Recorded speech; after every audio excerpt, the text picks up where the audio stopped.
मेरठ के पास एक जगह लगती है दोराला और उससे कुछ ही आगे चलें तो उसके पास लगता है सकौती। दरअसल दोराला और सकौती के बीच में एक सड़क हादसा होता है।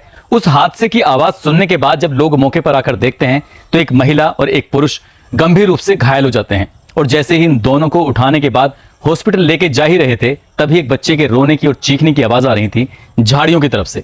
और जैसे ही लोगों ने उस बच्चे को देखा तो बच्चा किसी और का नहीं बल्कि इसी दंपति का था। लेकिन जो बच्चा है वो पूरी तरह से स्वस्थ है, ठीक है, ऐसा लग रहा था जैसे क्या उसको तो लाकर रख दिया है और इसका हादसा हो चुका है।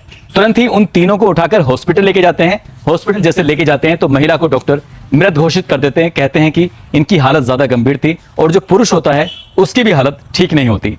तभी वो व्यक्ति जिसका नाम होता है शाहिद सैफी डॉक्टर से कहता है कि डॉक्टर साहब बस मेरी एक बार अंतिम एक मुलाकात करा दीजिए। वो कहते हैं किससे मिलना चाहोगे? वो कहता है कि कबाड़ी बाजार के कोठा नंबर 44 पर एक कांता नाम की वेश्या रहती है, मुझे उससे मिलना है और मेरा उससे मिलना बेहद जरूरी है। डॉक्टर जैसे ये बात सुनता है डॉक्टर को बड़ा आश्चर्य होता है, सोचने पर मजबूर होते हैं। तभी सूचना दी जाती है उसी कोठे पर। उस कोठे से कांता आ भी जाती है और आने के बाद जब शाहिद सैफी से बातचीत कर रही थी तो शाहिद सैफी कहता है कि शायद मैं बच ना पाऊं और मेरे बच्चे की परवरिश कैसे होगी ये एक बड़ा सवाल है। अगर हो सके तो तुम मेरे बच्चे की परवरिश करना, उसको पढ़ा लिखा कर एक अच्छा इंसान बनाना। जैसे ये बात कांता सुन रही थी, कांता कहती है कि कोठे पर तमाम तरह के लोग आते हैं, वहां पर एक गलत धंधा होता है। तुम कैसी बात कर रहे हो शाहिद, ये जिम्मेदारी तुम किसी और को क्यों नहीं देते हो?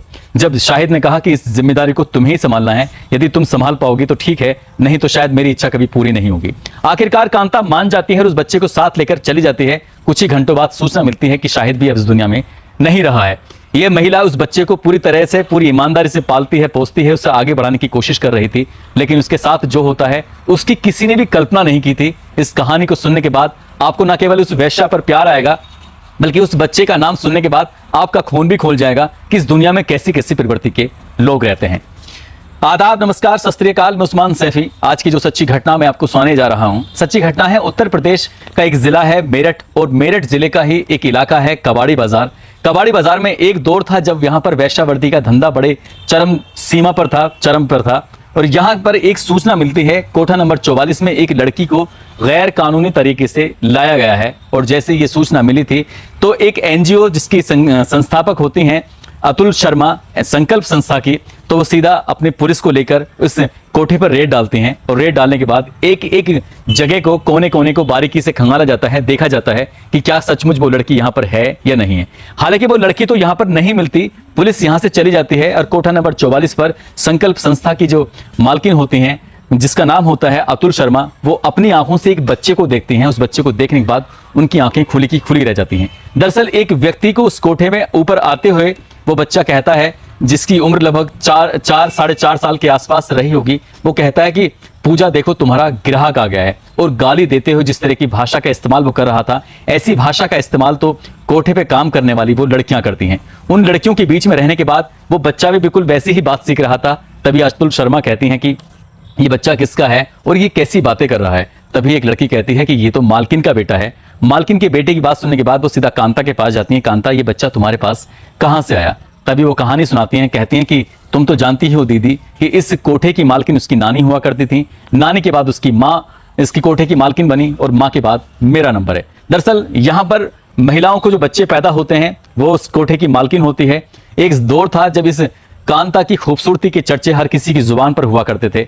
ग्राहक जो भी आता था कांता की ही डिमांड किया करता था। यदि कांता उसे नहीं मिलती थी तो ग्राहक कई बार वापस लौटकर चला जाया करता था और उन्हीं ग्राहकों में से एक ग्राहक था शाहिद सैफी का जब मन करता था वो इस कोठे पर आता था। उसे इस कांता नाम की महिला से, उस वेश्या से बहुत ज्यादा प्यार हो जाता है। उसके साथ वो बहुत सारा वक्त बिताया करता था। जैसे जैसे आगे वक्त बढ़ रहा था, हालांकि शाहिद ने कांता से शादी नहीं की लेकिन उसे अपनी बीवी की तरह ही मानता था और वक्त के साथ साथ उसकी शादी हो जाती है। शादी होने के बाद शाहिद को 2 बेटियां भी होती हैं और कुछ दिन के बाद एक बेटा भी पैदा हो जाता है। लेकिन कोई नहीं जानता था कि साल 2000 में दोराला सकौती के बीच में एक सड़क हादसा होता है। सड़क हादसे में वो अपनी पत्नी को भी गंवा देता है और उसकी खुद की भी जान चली जाती है। इसके बाद जो वहां पर बच्चा होता है, अपने बच्चे की परवरिश की जिम्मेदारी वो कांता को दे जाता है और कांता उसको अपने पास ही रख रही थी, उसी माहौल में जिस माहौल में वेश्यावृत्ति का धंधा चल रहा था, जहां पर ग्राहक आते थे और एक दूसरे के साथ वो महिलाओं के साथ शारीरिक संबंध बनाया करते थे। और वो बच्चा कभी किसी महिला के पास होता था, वहां महिला और पुरुष दोनों एक साथ आपत्तिजनक स्थिति में भी होते थे तो बच्चा उनके बीच में रहता था, साथ रहता था, वो अपनी आंखों से वो सब कुछ देखता था। लेकिन अतुल शर्मा ने जब पूरी कहानी सुनी, उन्होंने कहा कि यदि शाहिद ने तुम्हें कोई जिम्मेदारी दी है तो उस जिम्मेदारी का तुम अच्छे से पालन क्यों नहीं करती हो। वो कहती है कि दीदी मैं तो यहाँ की दुनिया के बारे में कुछ ज्यादा जानती भी नहीं हूँ, अब तुम ही बताओ कि मैं क्या करूँ। तभी अतुल शर्मा उसको रास्ता दिखाती हैं, कहती हैं कि इसका अच्छे स्कूल में एडमिशन कराओ, एडमिशन कराने में कोई दिक्कत आती है तो मैं तुम्हारे साथ खड़ी हूँ।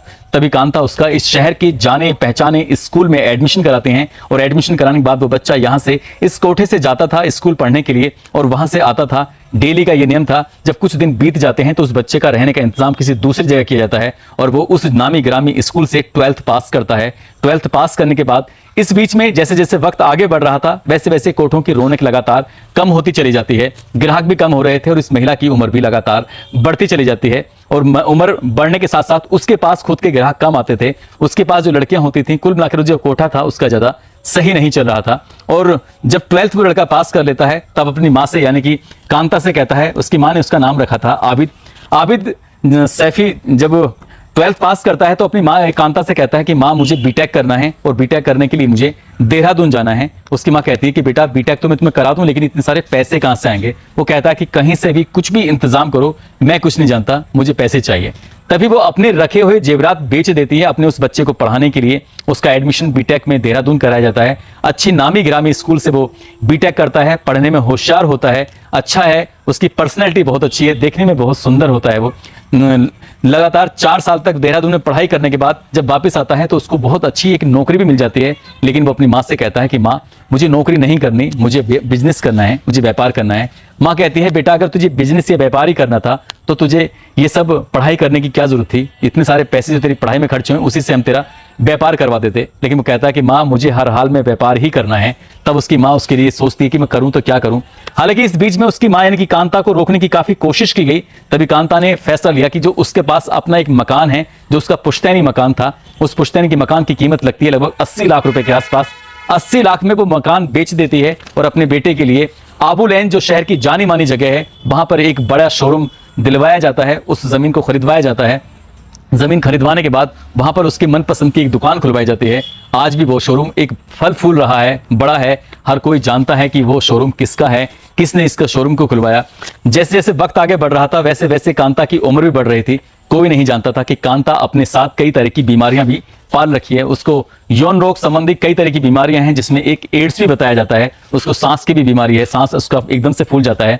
लेकिन अब कांता के पास उसकी परवरिश करने वाला कोई नहीं है। जो जिस लड़के को, जिस बच्चे को उसने अपने बेटे की तरह, अपने पुत्र की तरह पाला पोसा, उसको पढ़ाया लिखाया, उसकी अच्छी से परवरिश की, उसकी हर सुख सुविधाओं का ख्याल रखा, हर सपने को उसको पूरा किया, हर उसका बिजनेस व्यापार भी उसका शुरू कराया जहां से वो अच्छी खासे पैसे भी कमाता है। लेकिन उस बेटे ने अपनी ही माँ का ध्यान रखना बंद कर दिया और आज माँ अपनी जिंदगी और मौत की सांसें गिन रही है क्योंकि उसे एड्स जैसी गंभीर बीमारी है और भी कई तरह की बीमारी हैं। उसका शरीर भी बहुत ज्यादा मोटा है, इसलिए वो चलने फिरने में भी उसको दिक्कत आती है।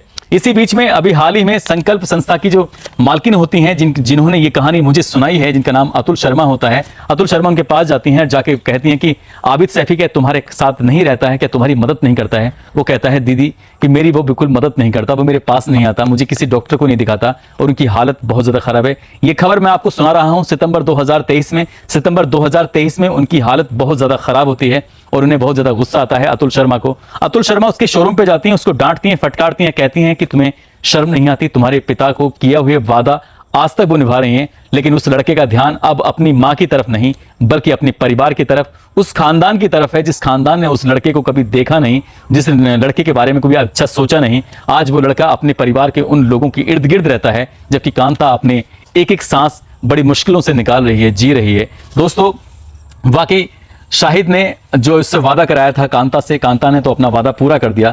लेकिन जो जिम्मेदारी एक आबिद सैफी की बनती थी अपनी माँ के प्रति, जिस माँ ने उसे पाला पोसा, वो शायद अपनी जिम्मेदारी को पूरी ईमानदारी के साथ नहीं निभा रहा है। मैं अपनी कहानी के माध्यम से उस आबिद सैफी यानी कि शाहिद के बेटे को ये संदेश देना चाहूंगा, अगर इंसानियत का एक भी अंक तुम्हारे अंदर बाकी है तो तुम्हें उस माँ को अपने साथ रखना चाहिए, उस माँ की हर तरह से सेवा करनी चाहिए, उस माँ के एक एक सांसों का ख्याल रखना चाहिए ताकि अंतिम समय में कम से कम एक संदेश जा सके लोगों को कि जब बुरे वक्त में वो तुम्हारे साथ थी तो आज तुम्हें उसके बुरे वक्त में तुम्हें उसके साथ होना चाहिए, ताकि लोगों को भी एक संदेश जा चुके कि अच्छे काम करने वालों के साथ अच्छा ही होता है। हालांकि वो जिस जगह पर रही थी उसमें उसका कोई दोष नहीं था, क्योंकि उसी कोठे पर उसकी नानी पैदा हुई, उसी कोठे पर उसकी माँ पैदा हुई और उसी कोठे पर कांता पैदा होती है। कांता के बाद और भी बच्चे पैदा होते हैं, लेकिन वो बच्चे भी उसका अब साथ नहीं दे रहे हैं। दोस्तों, इस पूरे घटनाक्रम को सुनाने का उद्देश्य किसी को परेशान करना नहीं है, किसी का दिल दुखाना नहीं है, बल्कि आपको जागरूक करना है, आपको सचेत करना है। और जाते जाते आज कुछ लोगों ने नाम लेने की अपील की थी, जिसमें हार्वेश कश्यप हैं, मोहम्मद आलम, वीरू यादव, संजीव, प्रकाश चंद, आफ्ताफ आलम, ललित शर्मा, काजल लोधी, डॉक्टर उमा शंकर शुक्ला, सचिन कुमार, सोनू, मंजू जायसवाल, मनीष वर्मा, अनुज सिंह, इन लोगों ने नाम लेने की अपील की थी। आप सब लोग अपना ख्याल रखें, सुरक्षित रहें। जय हिंद, जय भारत।